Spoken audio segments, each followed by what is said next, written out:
After you're done with the sketch and measurements, before you use the canvas, you need to smooth the surface of the canvas with a sandpaper, medium texture, not too rough that because you can turn the canvas. So you go around and then see how it feels. It's very smooth.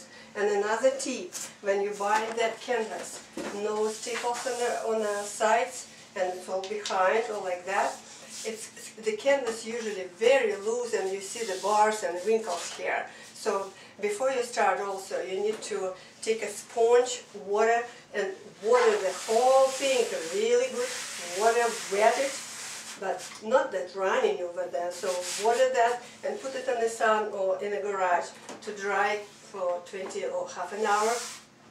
And then it's ready for transfer. And when you transfer that image, you need to fix it with a very good stuff here for the pencils and pastels, workable fixative.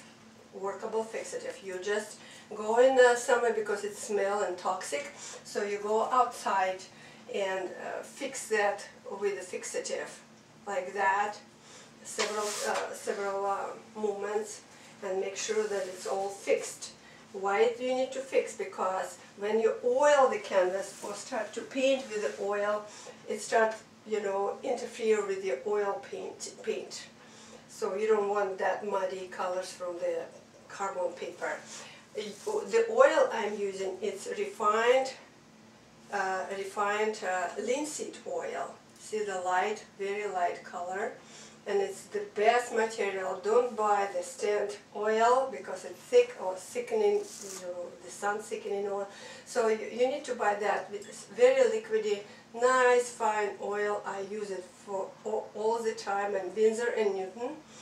And so you open the oil, take soft rags like a t-shirt rags. You need to pre-cut them and just start to oil in the canvas. Then, why I do that? Because if the surface is dry, it's really hard to paint and the paint is skipping. When you oil, I don't use almost, I don't use the oil. So you oil that the whole thing here, very nice, and see that it's not running, just pretty much, but don't oil too much. Okay. And after that, I'm going to talk about the brushes. That fan brush, see that the fan brush is very soft like for watercolor. You can buy that, and it's a Grumbacher. It's when you're doing that face and you would like to have a realistic look and to soft the brush strokes, not like this. Just soft the transition between colors and planes, shadow and middle tone and light. You need just to go with this brush, for example, this for softening. Another good brush, very soft, like for watercolor. It's also any brand, it's just Royal something like Essentials, and also a very soft brush, like it's for watercolor, but you can use for oils just to blend the transition together. Other than that, I prefer not very firm, but soft synthetic sables, like this one, Artisan brand Filbert. I like Filbert because you can use the thin side and flat, like that. And it's Winsor and Newton. And it's very springy, if you can see that it's very springy, and it's hold the oils pretty good. If you buy watercolor brushes, they are just collapsing, they can't hold the oils pretty good, and so you have trouble. That brush is it's coming back right there, So that's Filbert, it's I think it's number 3, and then I'm using very good titanium Robert Simmons, very good brush too, Filbert.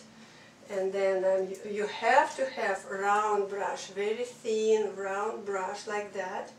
And it's Robert Simmons, also a white sable, and it's number 1, or you can have number 0, but should be round for the small tiny details like eyelashes or just working on the eyes, on the teeth.